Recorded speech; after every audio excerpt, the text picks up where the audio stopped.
Are you interested in getting your original music onto Spotify and Apple Music, but you're just not sure what you need to make it happen? In this video, we're going to walk through the 3 things that you need to upload your music with DistroKid.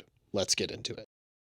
Now, there is a decent amount of information to fill out about your release, the song titles, the album title, the release date, stuff like that. So if you want a walkthrough on the entire upload process, you can check out this video. But for this checklist, the first thing that you're going to need is your album art. The album art recommendations suggest a square aspect ratio with a size of 3000 by 3000 pixels. Now, each album you upload needs to have its own unique album artwork.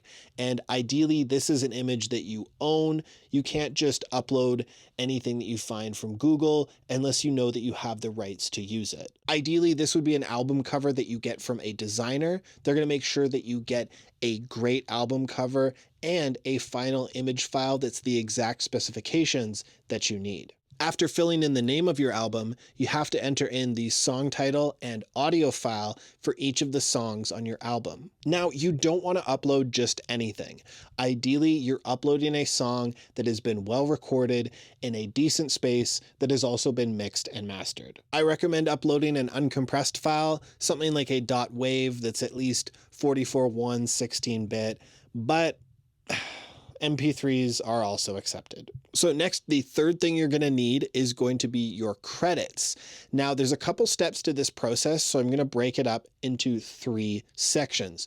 The first one is to credit your songwriters, because the next step in the upload process is to add in the names of the songwriters for both the lyrics and the music. And after the upload process, you'll be able to add in more detailed credits to send to streaming services. So finish the upload process, check all the boxes, and once your songs upload, you'll be able to continue adding your credits and splits.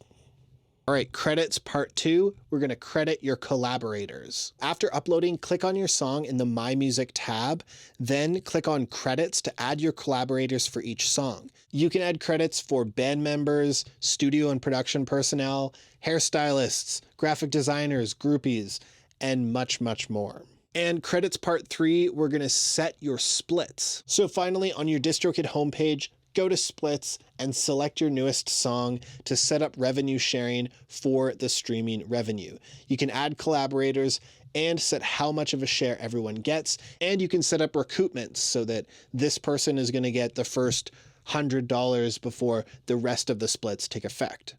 With all of this information submitted, you're well on your way to a successful release. And if you haven't yet mastered your tracks, you can always try DistroKid's AI mastering tool, Mixia. If you'd like to hear how that sounds, you can check out this video. DistroKid has a ton of other tools to help with your release, like Hyperfollow, which allows you to send one link to your fans to check out your music on their preferred streaming service. Thanks so much for watching. If you want to learn more about uploading original music, you can check out this video.